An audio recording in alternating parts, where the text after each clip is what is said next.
सबसे बड़ी अदालत सुप्रीम कोर्ट के चीफ जस्टिस जे.एस. खेहर ने आज बाबरी मस्जिद राम जन्मभूमि के विवाद जो केस है वो केस की सुनवाई करते हुए अपना एक मशवरा दिया कि दोनों कम्युनिटीज़ को आपस में बैठकर बात करने का मशवरा दिया। यकीनन हिंदुस्तान के मुसलमान चीफ जस्टिस की इस फिक्र को और इस मशवरे को हम बहुत गौर से लेते हैं, लेकिन चीफ जस्टिस साहब से हम ये पूछते हैं कि हिंदुस्तान के मुसलमान किससे बात करें? क्या आरएसएस से हिंदुस्तान के मुसलमान बातचीत करना चाहिए? क्या बीजेपी से हिंदुस्तान के मुसलमान बातचीत करना चाहिए? क्या हिंदुस्तान के मुसलमान उन लोगों से हम बातचीत करना चाहिए जिन्होंने 6 दिसंबर 1992 से पहले जो नेशनल इंटीग्रेशन काउंसिल की मीटिंग हुई थी, जिसमें पीवी नरसिम्हा राव और कल्याण सिंह भी उस मीटिंग में थे। नेशनल इंटीग्रेशन काउंसिल की मीटिंग में एक बाज़ाब्ता एग्रीमेंट हुआ था कि 6 दिसंबर 1992 के दिन बाबरी मस्जिद के ढांचे को कुछ नहीं होगा। वो बाबरी मस्जिद जहां पर 400 साल तक मुसलमानों ने नमाज अदा की, सजदा किया और हय्या अला सलाह हय्या अल फलाह की आवाज़ें गूंजी थी। तो आज पहले तो हमको ये बताइए कि हम बातचीत किससे करें? उन लोगों से क्या मुसलमान हिंदुस्तान के बातचीत करेंगे कि जो खुलेआम ये कह रहे हैं कि हम राम जन्मभूमि के मसले पर हिंदुस्तान की कोई अदालत को नहीं मानेंगे, हम कॉन्स्टिट्यूशन को नहीं मानेंगे। और जो 30 सितंबर 2010 का जो फैसला है, इलाहाबाद हाई कोर्ट का जो फैसला आया है, उस फैसले में ये वाजे हो गया कि बाबरी मस्जिद की जगह को 3 हिस्सों में तकसीम करते हुए एक राम जन्मभूमि ट्रस्ट को और एक बाबरी मस्जिद के लिए और एक आपके वो किसी और के लिए ऐसा देना। और ये वाजे तीनों जजेस का जब रिटायरमेंट के बाद में ये 30 सितंबर 2010 का फैसला खुद आस्था की बुनियाद पर फैसले दिए गए। तो अब हमें ये फिक्र हो रही है कि जिस तरीके से बाबरी मस्जिद के मूवमेंट स्टार्ट हुए से लेके जब तक जो बाबरी मस्जिद को शहीद किया गया, तो एक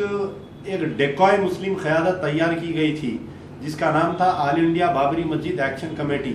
उस बाबरी मस्जिद एक्शन कमेटी ये बतला रही थी कि हिंदुस्तान के मुसलमानों में कि हम बाबरी मस्जिद को बचाने के लिए हर वो काम कर रहे हैं। और PV Narasimha Rao prime minister थे, उनके ऑफिस में बीजेपी, विश्व हिंदू परिषद, आरएसएस के लीडर एक तरफ बैठ रहे थे और ऑल इंडिया बाबरी मस्जिद एक्शन कमेटी के सदर सुल्तान सलाउद्दीन ओवैसी एक तरफ बैठकर बातचीत चल रही थी। और दोनों तरफ से, हिंदू क़यादत की तरफ से और मुस्लिम क़यादत की तरफ से ये वाजे किया जा रहा था कि बाबरी मस्जिद को 6 दिसंबर 1992 के दिन कुछ नहीं होगा। लेकिन जबकि मुसलसिल 1 साल पहले से मुख्तलिफ मुकामात पर, खास तौर पर आरएसएस के हेडक्वार्टर नागपुर में ये प्रैक्टिस की जा रही थी, एक बाबरी मस्जिद का ढांचा बनाकर एक प्रैक्टिस की जा रही थी कि बाबरी मस्जिद को 6 दिसंबर के दिन शहीद करना है। और हिंदुस्तान के जो सेक्युलर मीडिया है, उस वक्त का कलकत्ते का स्टेट्समैन अखबार और उस वक्त का मुख्तलिफ अखबारात ये लिख दिए थे कि बाबरी मस्जिद को 6 दिसंबर के दिन शहीद किया जाएगा। हिंदू क़यादत एक तरफ पे ये वाजे कर रही थी कि हम हिंदुस्तान के मसले पर, हम बाबरी राम जन्मभूमि के मसले पर हम नहीं मानेंगे, कोई भी हिंदुस्तान की अदालत को या फैसले को हम नहीं मानेंगे। दूसरी तरफ हमारी मुस्लिम क़यादत, जबकि वो लोग उनके खुदा के मामले में ये वाजे कर रहे थे कि हम कोई अदालत को नहीं मानेंगे, तो हम अपने सच्चे खुदा के मामले में हमारी क़यादत ये कह रही थी कि 6 दिसंबर के दिन बाबरी मस्जिद को कुछ नहीं होगा। लेकिन 6 दिसंबर 1992 के दिन हिंदुस्तान की अदालत, हिंदुस्तान के वजीर आजम, हिंदुस्तान के सदर जमहूरिया, हिंदुस्तान की मिलिट्री, ये तमाम खामोश तमाशा रहे और बाबरी मस्जिद को मुनज़्ज़िम तौर पर मुसलसिल 2 रोज तक बाबरी मस्जिद को तोड़ते रहे। उसके बाद में फिर उस वक्त के वजीर आजम पीवी नरसिम्हा राव दूरदर्शन पर आकर ये कहे कि हम करीब बाबरी मस्जिद को उसी मुकाम पर बना देंगे। आज 25 साल का अरसा हो गया। मजलिस बचाओ तहरीक आज चीफ जस्टिस साहब से हम सवाल करते हैं कि 25 साल के अरसे में हिंदुस्तान की अदालत हमको इंसाफ नहीं दे सकी। आज 25 साल के बाद में जहां पर नरेंद्र मोदी प्राइम मिनिस्टर बनते हैं और योगी आदित्यनाथ चीफ मिनिस्टर बनते हैं और पूरी एक बड़ी कामयाबी उत्तर प्रदेश में होने के साथ ही यानी उत्तर प्रदेश की कामयाबी के बाद में ये चीफ जस्टिस का फैसला आना हम समझते हैं कि हिंदुस्तान के मुसलमानों के लिए लम्हे फिक्र है। यकीनन हम हिंदुस्तान के मुसलमान चीफ जस्टिस और सुप्रीम कोर्ट अदालत का हम सम्मान करते हैं, हम इस्तेमाल करते हैं। लेकिन ये जो फैसला आज जो मशवरा देना, ये मशवरा क्यों दिया गया कि आज से कुछ दिन पहले 6 यानी फरवरी 26 तारीख के दिन 2016 के दिन एक सुब्रमण्यम स्वामी एक पिटीशन दायर किए कि बाबरी मस्जिद का फैसला आने तक हमको राम मंदिर बना दिया जाए। पहले तो वो फैसले को एडमिट ही कैसा किया गया कि जबकि ऑलरेडी एक फैसला सुनवाई हो रही है और एक सुनवाई टाइटल डिस्प्यूट का झगड़ा चल रहा है, उसमें आप तामीर की इजाजत सुप्रीम कोर्ट से कैसा पूछ सकते हैं। तो ये जो पिटीशन सबमिशन जो हुआ उस पर ही लोग सवाल कर रहे हैं। तो हमारा मुतालिबा है कि यकीनन हम सुप्रीम कोर्ट और चीफ जस्टिस के खेकार साहब के जो फिक्र है उनकी, हम मानते हैं कि आपकी फिक्र वाजे है, लेकिन ये जो सेंसिटिविटी ऑफ द केस जो बोल रहे हैं कि यानी ये केस की सेंसिटिविटी बताते हुए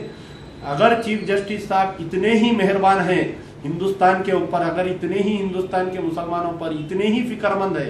तो हम उनसे मुतालिबा करते हैं कि बाबरी मस्जिद के तमाम जो भी फैसले चल रहे हैं एक बेंच पर लाकर रोजाना सुनवाई की जाए। जबकि हिंदुस्तान की अदालत के पास, हिंदुस्तान की मीडिया के ने दूसरे मसाइल जो हिंदुस्तान के मुसलमानों के जो कोई मायने नहीं रखते हैं, जैसा ट्रिपल तलाक का मसला है, जैसा और दीगर मसले, उन मसलों को मुसलमानों को उलझाने के बजाय बाबरी मस्जिद का मसला सबसे पहले सरे फेरिस्त लाना चाहिए, रोजाना सुनवाई होनी चाहिए और बाबरी मस्जिद के तमाम खातिलों को जो भी इन्वॉल्व है, पीवी नरसिम्हा राव से लेकर LK अडवाणी, आपके मुरली मनोहर जोशी, साध्वी, जितने भी लोग इसके अंदर मुलविस है, सबको कैफरे किरदार पर जब तक नहीं पहुंचाएंगे हिंदुस्तान के मुसलमान, हम ये समझेंगे हिंदुस्तान की अदालत हमारे साथ नाइंसाफी कर रही है। अगर हिंदुस्तान की अदालत को बाबरी मस्जिद की या हिंदू मुसलमान या हिंदुस्तान की एक देहती की इतनी फिक्र है, तो सबसे पहले ये रोजाना सुनवाई करते हुए हमको बाबरी मस्जिद का फैसला सुनवाना चाहिए। हम आज भी कह रहे हैं, all India Muslim personal law board आज भी कह रहा है कि हिंदुस्तान का मुसलमान सुप्रीम कोर्ट के फैसले को हम मानने के लिए तैयार है।